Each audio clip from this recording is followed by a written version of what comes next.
দিবানিশি তুষের আগুন এই হৃদয়ে জ্বলে। হায়রে কাহাইন্দা কাহাইন্দা হইছে রে নদী মা,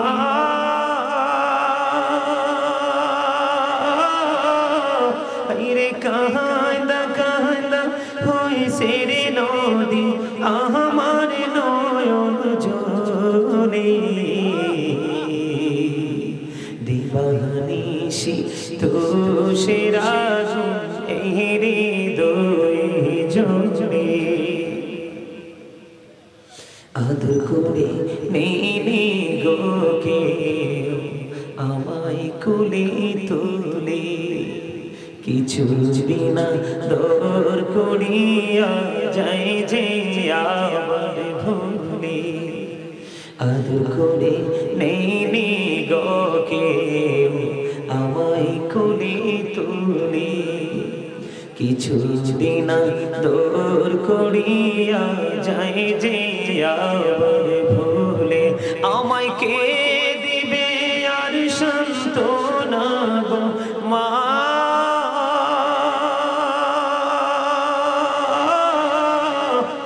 আমায় কে দিবে আর সান্ত্বনা গো একটু আদর করে। দিবানিশি তুষের আগুন এই হৃদয়ে জ্বলে। সব বেদনা হয়ে না গো যাইতাম মায়ের আদর পেলে, সেই মায়া আমায় ছেড়ে গেছে চিরদিনের তরে।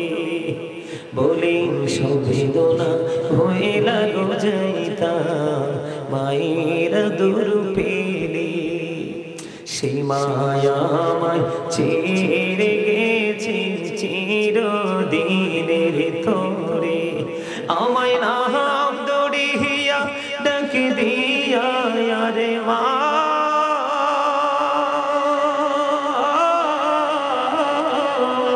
আমায় নাম দড়িয়া ডাকে দিয়া কে নিবে রে ঘোরে। দিবানিশি তুষের আগুন এই হৃদয়ে জ্বলে। মারহাবা। মার দিকে তাকান বন্ধু, আমি একটা এক্সাম্পল দেই। বনি ইসরাইলের বুখারী এবং মুসলিম শরীফের হাদিস, অনেক লম্বা হাদিস, শুধু মা বাবার সাথে যুক্ত যেই জায়গাটা আপনাদের সামনে তুলে ধরি। মা বাবার ভালোবাসা সন্তানকে কতটা আল্লাহর রহমতের ছায়া তলে জায়গা করে দেয় বন্ধু। বনি ইসরাইলের তিনজন লোক, কয়জন খেয়াল করেন, কয়জন লোক? তিনজন লোক বন্ধু সফরে বের হলো। সফরে বের হইতে সফর করতে বন্ধু সন্ধ্যা ডানা মেলে দিল। তখন তারা আশ্রয় খুঁজতেছিলেন। তখন তারা একটা পাহাড়ের গুহার মধ্যে ঢুকে গেল। কোথায়? পাহাড়ের গুহার মধ্যে ঢুকে গেল। পাহাড়ের মধ্যে ঢোকার পরে এবার বন্ধু সিহাসিত তার অন্যতম গ্রন্থ বুখারী শরীফের মধ্যে এসছে হাদিস খানা বন্ধু। আমি এতটা মুগ্ধ হয়েছি, এতটা প্রেমে পড়েছি, বিশ্বাস করবেন ও বন্ধু বলে বোঝাতে পারবো না। তিনজন লোক পাহাড়ের গুহার মধ্যে ঢুকলো। ঢোকার পরে হঠাৎ করে তারা দেখতে পাইলেন, ভিতরে ঢোকার পরে এত বিশাল পাহাড় বন্ধু, বিশাল পাথরে ধসে পড়লো পাহাড়ের উপর থেকে। ধসে পড়ে ওই তারা যে দরজাটা দিয়ে ঢুকছে, এই দরজাটা বন্ধ হয়ে গেছে। এবার তারা চাইয়া দেখলেন, এই যে পাহাড়ের গুহার মধ্যে আমরা ঢুকে গেলাম, বিপদে পড়ে গেলাম, এটা আল্লাহ ছাড়া পৃথিবীর কেউ তো জানে না। এখন আমরা কি করব? এটা হাদিস শরীফের মধ্যে আসছে, সারা পৃথিবীর মানুষ যদি চেষ্টা করে ওই পাথরটা বন্ধু ওই দরজা থেকে সরানো সম্ভব নয়, যদি মালিক যদি দয়া না করে। এত ভয়ঙ্কর এক পাথর দরজা রাস্তাটা বন্ধ করে দিল। তারা চিন্তা করতেছেন, চিন্তা করতে করতে বন্ধু তারা বেহাল হয়ে গেল। কি করব এখন, কি করব? এবার কি করলেন?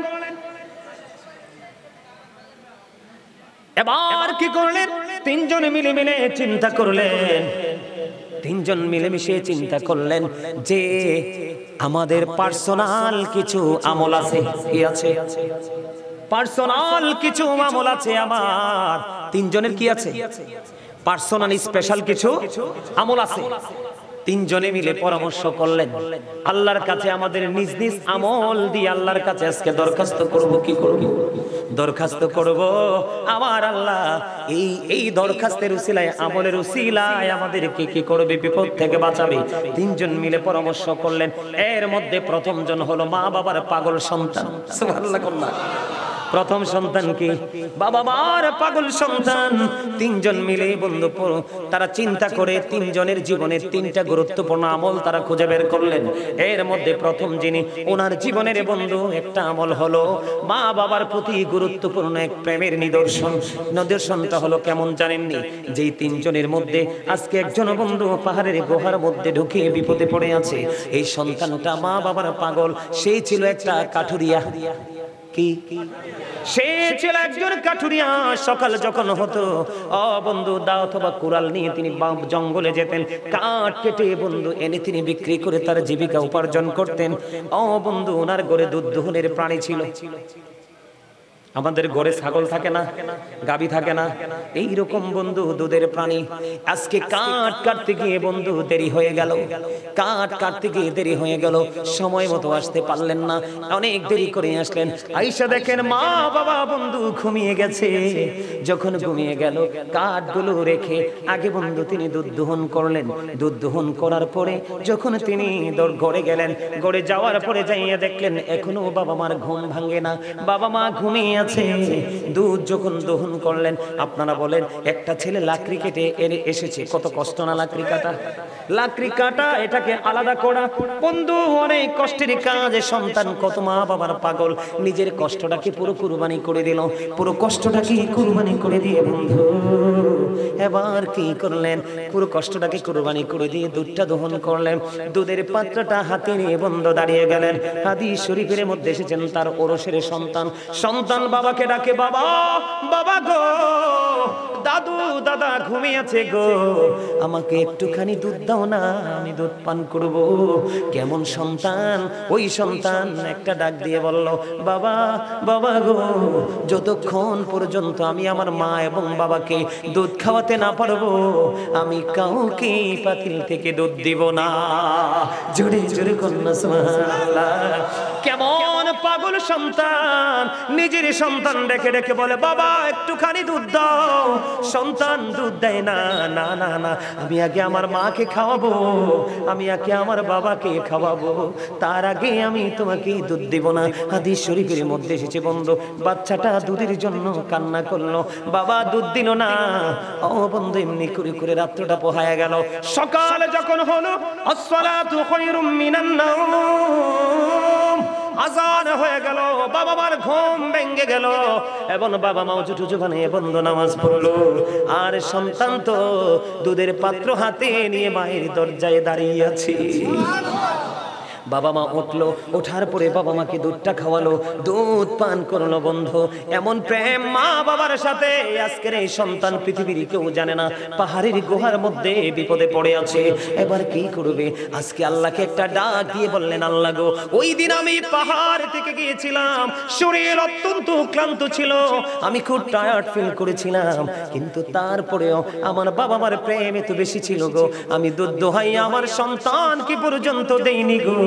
সারাটা রাত ওই মায়ের দরজার পাশে দাঁড়াইয়া রইলাম।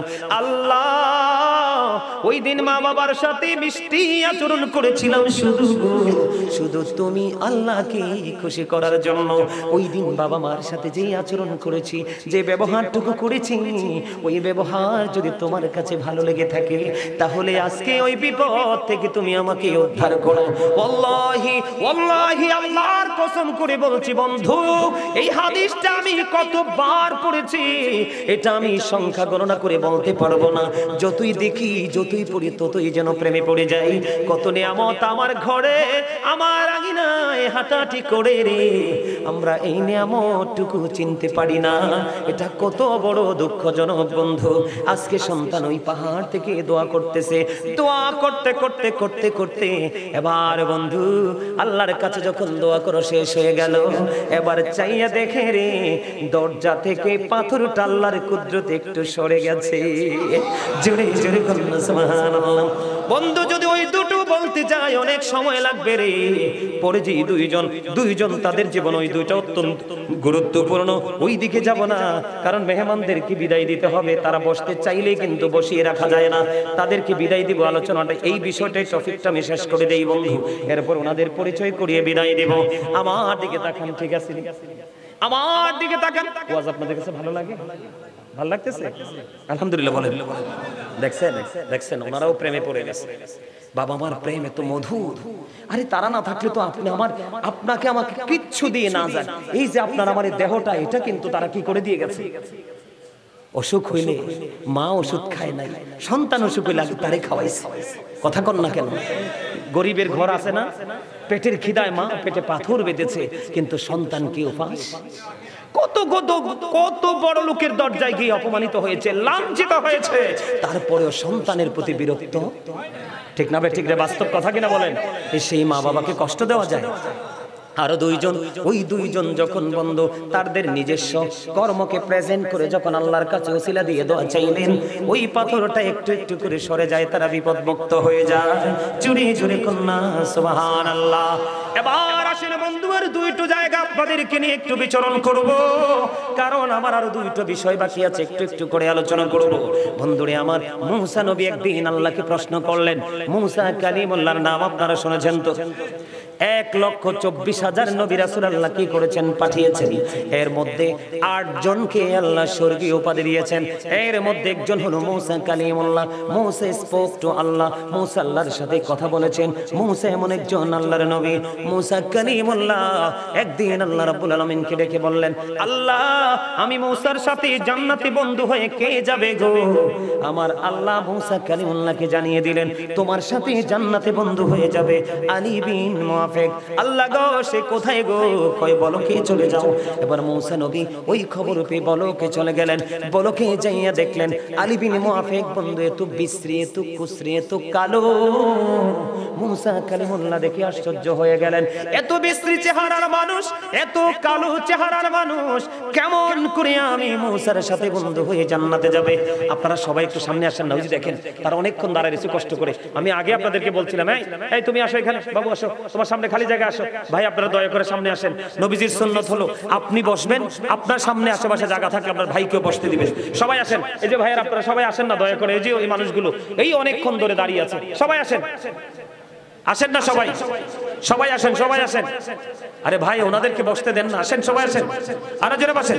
ইয়া রাসূলুল্লাহ ইয়া হাবিবাল্লাহ ইয়া রাসূলুল্লাহ ইয়া হাবিবাল্লাহ, আমার মুক্তির নিদান কালে আসিও নবী গো আমার শিয়রে, দেখিব আপনাকে আপন নজরে।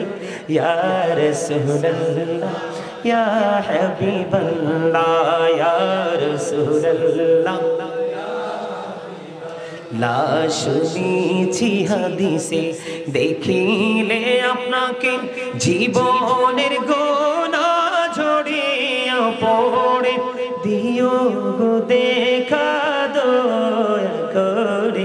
ইয়া রাসূলুল্লাহ ইয়া হাবিবাল্লাহ ইয়া রাসূলুল্লাহ ইয়া হাবিবাল্লাহ, মুনকার নাকির শিয়া সওয়াল করবে বসাইয়া, নিবেন পর্দা দয়াল নবী উঠাইয়া, সালাম জানাবো কদম সুইয়া। ইয়া রাসূলুল্লাহ ইয়া হাবিবাল্লাহ ইয়া রাসূলুল্লাহ, আসসালাতু ওয়াসসালামু আলাইকা ইয়া রাসূলুল্লাহ। জোরে জোরে কোন আলহামদুলিল্লাহ। অল্প সময়ের মধ্যে এই বিষয়টা আমি ক্লোজ করে নিচ্ছি। আমার দিকে তাকান, মূসা নবী কি আশ্চর্য হয়ে গেলেন, এত কালো, এত বিশ্রী চেহারার মানুষ, তার জীবনে কি এমন আমল করলো যেই আমলের গুণে সে আমি মূসার সাথে জান্নাতে বন্ধু হয়ে যাবে। মূসা কালিমুল্লাহ এবার বন্ধু ওই আলী বিন মুআফিকের কর্মটা দেখতেছিলেন। সে ছিল একজন গোশত বিক্রেতা, যাকে আমরা বাঙালিরা বলি কসাই, ঠিক কিনা বলেন? তার নাম হলো বন্ধু আলী বিন মুআফিক। ওই কসাই গোস্ত বিক্রি করতেছে, কিন্তু সবচেয়ে মজার জায়গা হলো পোস্তরে পশু জবাই করে বিক্রি করতেছে, কিন্তু সবচেয়ে গুরুত্বপূর্ণ যে জায়গাটা এটা প্যাকেট করে বন্ধু একটা সাইডে রেখে দিয়েছে, চুরি চুরি কন্যা সুবহানাল্লাহ রেখে দিয়েছে। এবার ওই কসাই গোস্ত বিক্রি করলো, গোস্ত বিক্রি করা যখন শেষ হয়ে গেল, এবার বন্ধু ওই আলী বিন মুআফিক তার বাড়ির দিকে রওনা হলো।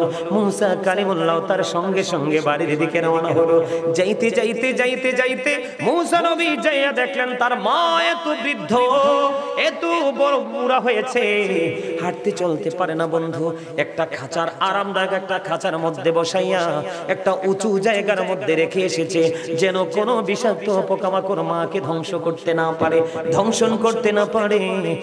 বন্ধু এবার গেলেন আলী বিন মুআফিক, সারাদিন গোস্ত বিক্রি করলেন, যাওয়ার পরে মাকে আরামদায়ক জায়গা থেকে নামালেন, পরিষ্কার পরিচ্ছন্ন করলেন, করার পরে বন্ধু নিজেই গোসল করেননি, ফ্রেশ হয়নি, আগে চলে গেলেন বন্ধু মায়ের জন্য খাবার তৈরি করতে। জোরে জোরে কন্যা সুবহানাল্লাহ। মায়ের জন্য খাবার তৈরি করলেন। মুসা নবী দাঁড়িয়ে দাঁড়িয়ে আলী বিন মুআফিকের দৃশ্য দেখে এবার মাকে রুটি বানালেন, গোস্ত রান্না করলেন। দেখে দেখে বন্ধু সব কাজ সম্পূর্ণ হলো। এবার মুসার যেই সাথে বন্ধু হয়ে জান্নাতে যাবে ওই আলী বিন মুআফিক গোসল করতে গেল। এবার বুড়িমার দিকে চাইয়া দেখে রে মা আল্লাহর দরবারে দুই হাত তুলে দোয়া করছে। মুসা কালিমুল্লাহ ডাক দিয়ে বললেন, ওগো বুড়িমা বলেন না আপনি কে দোয়া করতেছেন? এবার ওই বুড়িমা প্রশ্ন করলো, কে গো আপনি? আপনাকে তো আমি চিনতে পারিনি। এবার ওই মুসা কালিমুল্লাহ ডাক দিয়ে বললেন, আমি গো তোমার নবী মুসা কালিমুল্লাহ। এবার বুড়িমা তো পাগল হয়ে গেল। আমার এই জীর্ণ শীর্ণ ভাঙ্গা কুটিরে মুসা কালিমুল্লাহ চলে আসলো। কেন গো কেন গো? বুড়িমা আমি কেন এসেছি সেটা আগে তুমি পড়ে জানো, তুমি বলো তুমি কি দোয়া করতেছ? এবার ওই বুড়িমা ডেকে ডেকে বলে, ওগো নবী আমার সন্তান আমাকে এত বেশি ভালোবাসে, এত মায়া করে, এত আদর যত্ন করে গো, আমি পাগল হয়ে যাই আমার এই ছেলের ভালোবাসা দেখে গো। ওগো নবী আমার নবী তো মুসা, আমি আল্লাহকে সব সময় বলি, আল্লাহ আমার ছেলেকে তুমি জান্নাতে দাও, যদি গো আমার ছেলেটাকে তুমি মুসার বন্ধু বানাইয়া জান্নাতে দিও। জোরে জোরে কন্যা সুবহানাল্লাহ। মুসা নবী ডেকে বলে, বুড়িমা তোমার দোয়া আমার আল্লাহ কবুল করে নিয়েছে। আমি আল্লাহর কাছে জানতে চেয়েছি আমার সাথে কে রে জান্নাতে বন্ধু হয়ে যাবে। আমার আল্লাহ জানিয়ে দিয়েছে তোমার সন্তান আলী বিন মুআফিক। জোরে জোরে কন্যা সুবহানাল্লাহ। ছোট্ট করে আর একটা হাদিসের একটা অংশ বন্ধু, ওটাও অনেক লম্বা হাদিস, ছোট্ট একটা অংশ বলে এই বিষয়টাকে শেষ করে দিব, মেহমানদেরকে বিদায় দিব, কারণ তারা অনেক ব্যস্ত মানুষ, বিজি মানুষ, বসায় রাখা সম্ভব হয় না, উচিত হবে না বন্ধু। তারপরও যতটুকু সময় দিয়েছে আমি আলহামদুলিল্লাহ বলবো। আলহামদুলিল্লাহ বলেন। বন্ধুরে আমার এই হাদিসটাও বুখারী শরীফের একটা অংশ, খেয়াল করেন। বাবা মার ওজন, বাবা মার মর্যাদা কত, তাদের জবান আল্লাহর কাছে কত পবিত্র, কত পছন্দের বোঝানোর জন্য এখন আমাদের দেশে অনেক মসজিদের ইমাম সাহেব আলেম ওলামা বাবা মাকে কষ্ট দেয়। আছে না নাই? আছে না নাই? লাঠি দিয়া পর্যন্ত বাবার গায়ে আঘাত তোলে। এরকম ইমাম জানা থাকলে তার পিছনে কোনোদিন নামাজ পড়বেন না, কারণ সার্টিফিকেট থাকলে, শিক্ষাগত যোগ্যতা থাকলে শুধু ইমাম হওয়ার যোগ্যতা রাখে না। ইমাম হওয়ার জন্য তার গুড ক্যারেক্টার সম্পূর্ণ হতে হবে, উত্তম চরিত্রের অধিকারী হতে হবে। বন্ধু তার ক্যারেক্টার যদি গুড না হয়, ভালো না হয়, কখনোই সে যতই শিক্ষিত হোক ইমাম হওয়ার যোগ্যতা রাখে। ঠিক কিনা বলে? একটা বন্ধু হাদিসের একটা অংশ, একজন আল্লাহওয়ালা পাগল যুবক ছিলেন, যার নাম ছিল হাদিস শরীফের মধ্যে এসেছে, যার নাম হলো হযরত জুরাইজ। বুখারীতে এসেছে হাদিসখানা, খেয়াল করেন, অত্যন্ত গভীরভাবে খেয়াল করেন। এই ঘটনা বলে হাদিসটুকু অংশটুকু বলে শেষ করে দিব। বন্ধুরে আমার, আমরা যেমন আজকে একত্রিত হয়েছি, মসজিদে জামাত পড়তে একত্রিত হই, ওই হযরত জুরাইজ কিন্তু এমন মানুষ ছিলেন না। উনি একজন সাধক টাইপের লোক ছিলেন। উনি একা একা আমল করতে বন্ধু মজা পাইতো। তখন তিনি লোকালয় থেকে অনেক দূরে তিনি একটা হুজরা বানালেন। কি বানালেন? লোকালয় থেকে তিনি একটা হুজরা বানালেন। বন্ধু লোকালয় থেকে তিনি একটা হুজরা বানালেন। এদিক তাকান, হুজরা বানাইয়া, হুজরাটা বানাইছে হাদিস শরীফের মধ্যে আসছে মাটি দিয়ে। কি দিয়ে? মাটি দিয়ে তিনি হুজরাটা বানালেন। হুজরাটা মাটি দিয়ে বানাইয়া, হুজরাটা মাটি দিয়ে বানাইয়া ও বন্ধু, এটার মধ্যে তিনি সব সময় আমলে নিয়োজিত থাকে। আমরা তো টাইম টু টাইম করি, ঠিক কিনা? কিন্তু ওই জুরিস টাইম টু টাইম নয়, অলওয়েজ আল্লাহর জন্য আল্লাহর দরবারে তিনি প্রার্থনা করতেছেন বন্ধু, কন্টিনিউয়াসলি তিনি প্রে করতেছেন হুজরায় বসে বসে। একদিন তিনি নামাজরত অবস্থায়, গভীর খেয়াল, অত্যন্ত সেন্সিটিভ একটা বিষয় বন্ধু, গভীর তিনি নামাজ পড়ে। নামাজের মতো বড় আমল আর কিছু আসেনি। এটা আপনি ফরজ বলেন, ওয়াজিব বলেন, সুন্নাত বলেন, নফল বলেন, নামাজের মাধ্যমে আল্লাহর কদমে আমরা কপাল লাগাই, এটার চেয়ে বড় জিকির আর কিছু হতে পারে না। জুরিজ হুজরার মধ্যে নামাজরত অবস্থায়, এমন অবস্থায় বন্ধু, এমন নামাজরত অবস্থায় তিনি হুজরার মধ্যে, এমন সময় ওই জুরিজের মা বাইরে থেকে ডাকে, মা, বাবা, বাবা জুরিজ, আমি তোমার সাথে দেখা করতে এসেছি, আমি তোমার মা। জুরিজ তো নামাজের নিয়ত বেঁধেছে, খেয়াল করেন। জুরিজ নামাজে দাঁড়িয়ে দাঁড়িয়ে চিন্তা করে, জুরিজ নামাজে দাঁড়িয়ে দাঁড়িয়ে চিন্তা করে, আল্লাহ, আমি কি নামাজ চালিয়ে যাব নাকি আমার মায়ের ডাকে সাড়া দিব? সর্বশেষে জুরিজ চিন্তা করলেন, না না না, আমি আমার মায়ের ডাকে সাড়া দিব না, নামাজটাকে শেষ করে নেই। খেয়াল করেন, তিনি নামাজটা শেষ করে নিলেন। নামাজ শেষ করার পরে হুজরার বাইরে এসে দেখে মা নাই, মা চলে গেছে। জুরিজ আর কিছু বললেন না, আবার তিনি হুজরার মধ্যে অবস্থান শুরু করলেন। হুজরার মধ্যে অবস্থান করতে করতে করতে করতে বন্ধু, আবার একদিন চলে গেল, রাত চলে গেল। পরের দিন আবার জুরিজ এই হুজরার মধ্যে নামাজরত অবস্থায়, এমন সময় আবার পরের দিন মা আসলো। মা এসে ডেকে, বাবা, বাবা গো, ও বাবা জুরিজ, তুমি কোথায় গো? আমি মা এসেছি, তোমাকে দেখবো। এবার বন্ধু, জুরিজ আজকেও গত দিনের মতো নামাজ চালিয়ে গেল, কিন্তু কি করে না, মায়ের সাথে দেখা করলো না। মনে মনে চিন্তা করে, যেহেতু নামাজের নিয়তটা বেঁধে ফেলেছি, নামাজ শেষ করে আমি আমার মায়ের সাথে দেখা করব। 2 দিন চলে গেল বন্ধু, একদিন 2 দিন চলে গেল, তৃতীয় দিন আবার বন্ধু আসলেন ওই জুরিজ, জুরিজের মা। আজকেও জুরিজ নামাজরত অবস্থায়, কি নিয়তির কি পরিণতি দেখেন, নিয়তির কি খেলা। আজকেও জুরিজ নামাজরত অবস্থায়, মা ডাকে বারবার জুরিজ। আজকেও চিন্তা করলো নামাজ শেষ করে এসে মায়ের সাথে দেখা করব, কিন্তু আজকে নামাজ শেষ করলো, নামাজ শেষ করে বাইরে এসে দেখে আজকেও মা নাই, আজকেও মা নাই। মা একদিন, 2 দিন, 3 দিন করে করে আসলো। 3 দিন বন্ধু এমন করে করে এসে 3 দিন যখন ছেলের সাথে দেখা হলো না, এবার যাওয়ার সময় বলে গেল, আল্লাহ, 1 দিন নয়, 2 দিন নয়, 3 দিন আমি আমার ছেলের সাথে দেখা করতে এসেছি, ওই ছেলেটার সাথে আমার দেখা হলো না, আমি কষ্ট পেয়েছি, কিন্তু ছেলে তো নামাজ পড়ে। খেয়াল করেন, ছেলে কি করে? 3 দিন আসলাম, ছেলেটা দেখা দিল না। তুমি আমার ওই ছেলেটাকে বেশ্যা মহিলার মুখ না দেখাইয়া মরণ দিও না। জোরে জোরে কন্যা নাউজুবিল্লাহ। মা কি দিল? অভিশাপ দিয়ে দিল। আসলে তো সন্তান মাকে বকাঝকা করে না, বুখারী শরীফের হাদিস, সন্দেহ করার কোনো সুযোগ নাই। এবার বন্ধু কি করলেন? মা অভিশাপ দিয়ে চলে গেলেন, বেশ্যা মহিলার মুখটা দেখাইয়া তারে মরণ দিও না। বন্ধু, ওই তৎকালীন সময়ে জুরিজের জামানায় ওই এলাকায় বেশ্যা মহিলা বাস করত, যার কাজই ছিল বেগানা পুরুষের সাথে ফিজিক্যাল মেলামেশা। নাউজুবিল্লাহ। বন্ধুরে আমার, ওই যখন মা অভিশাপ দিল, হাদিস শরীফের মধ্যে এসেছে ওই বেশ্যা মহিলার গর্ভে একটা সন্তান ছিল, বেশ্যা মহিলার পেটে বাচ্চা ছিল। বাচ্চাটা ধীরে ধীরে বন্ধু প্রসব করলো। প্রসব হওয়ার পরে মানুষ তাকে প্রশ্ন করলো, এই বাচ্চাটা তুমি কোথায় পেয়েছো? এবার ওই বেশ্যা মহিলা এতদিন বন্ধু আল্লাহওয়ালা জুরিজকে নিয়ে তার কোনো ইন্টারেস্ট নাই, কিন্তু মা অভিশাপ দিতে দেরি। এবার ওই বেশ্যা মহিলা বলতেছেন, ওই বাচ্চাটা এনেছি আমি জুরিজ থেকে। জুরি জুরে কন্যা নাউজুবিল্লাহ। আসলে তো সরল মনা জুরিজ কিছুই জানে। অভিশাপ কোনটা কাজে লাগছে? মায়ের অভিশাপ, ঠিক কিনা বলে বন্ধুরে আমার? এবার দেখবেন, চোর যদি চুরি করে কেউ কিছু বলে না, কিন্তু মসজিদে ইমাম সাহেব যদি পান থেকে চুন খসে, দেখবেন তার পিঠের চামড়া থাকে না, চাকরি থাকে না, ঠিক কিনা বলেন? এটা বাস্তব কথা না বন্ধুরে আমার?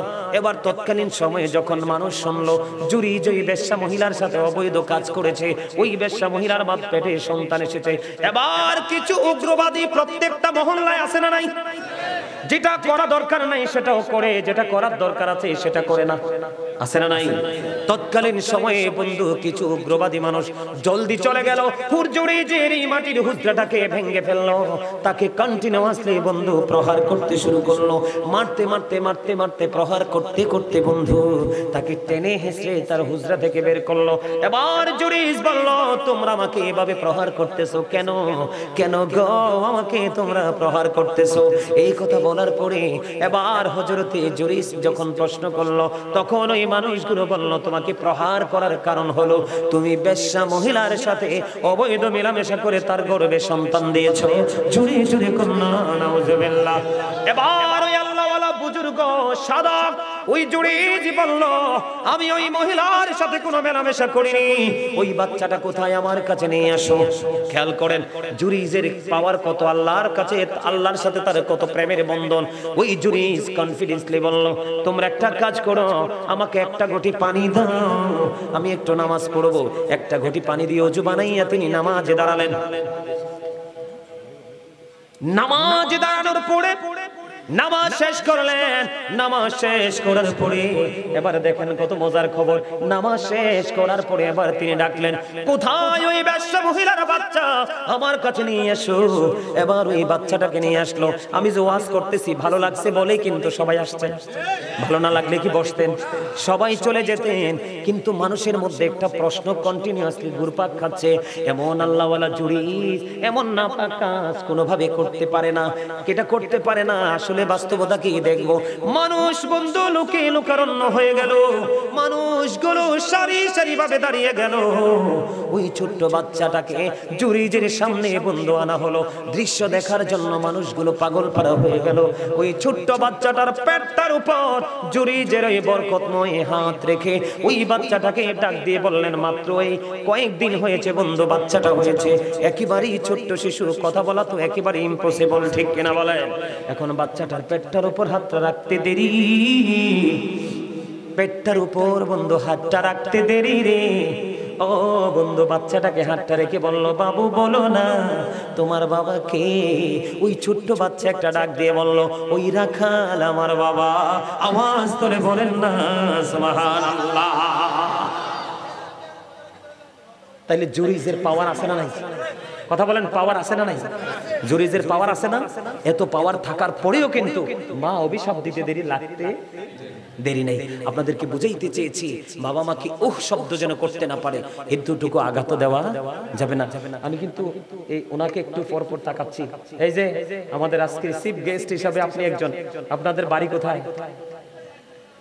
হ্যাঁ হ্যাঁ, আপনারা আমার চিনা চিনা লাগতেছে, খুব কাছের মানুষ মনে হচ্ছে। হ্যাঁ আচ্ছা আচ্ছা, আপনার বাড়িটা কোথায়? এই ইলাসপুরের পাশের গ্রামে আমার। আপনি ইয়ানা কি জানি বলে? হ্যাঁ, আমার বাড়ি হচ্ছে ভৈরবপুর, পাহাড়পুর, ভৈরবপুর। আমি তো এই জন্য আপনারা খেয়াল করছেন, দিবানিশি তুষের আগুন হৃদয়ে জ্বলে, হায়রে কাহাইন্দা কাহাইন্দা হইছে রে নদী মা,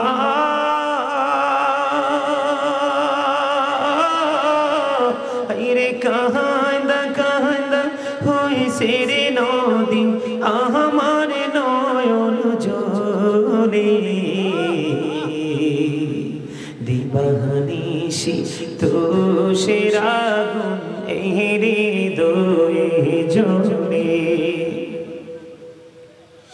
আদর করে নেনে গো কেউ আমায় কুলে তুলে, কিছু দিনা দর করিয়া যাই যে আবার ভুলে, আদর করে নেনে গো কেউ আমায় কুলে তুলে, কিছু দিনা দূর করিয়া যায় যে আবার ভুলে, আমায় কে দিবে আর সান্ত্বনা গো মা,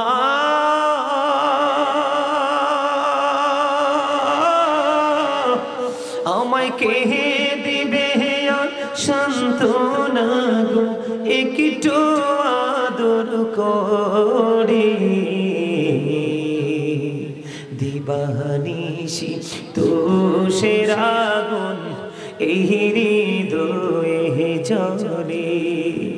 সব বেদনা ভইলা গো যাইতাম মায়ের আদর পেলে।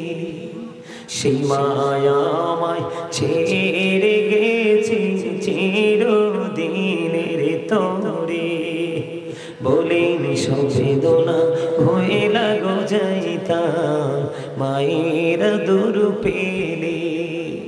সেই মায়া আমায় ছেড়ে গেছে চিরদিনের তরে, আমায় নাম দড়িয়া ডাকে দিয়া রে মা,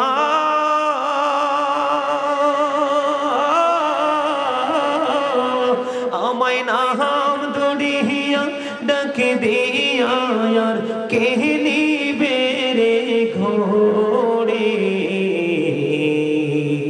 দিবানিশি তুষের আগুন এই হৃদয়ে জ্বলে।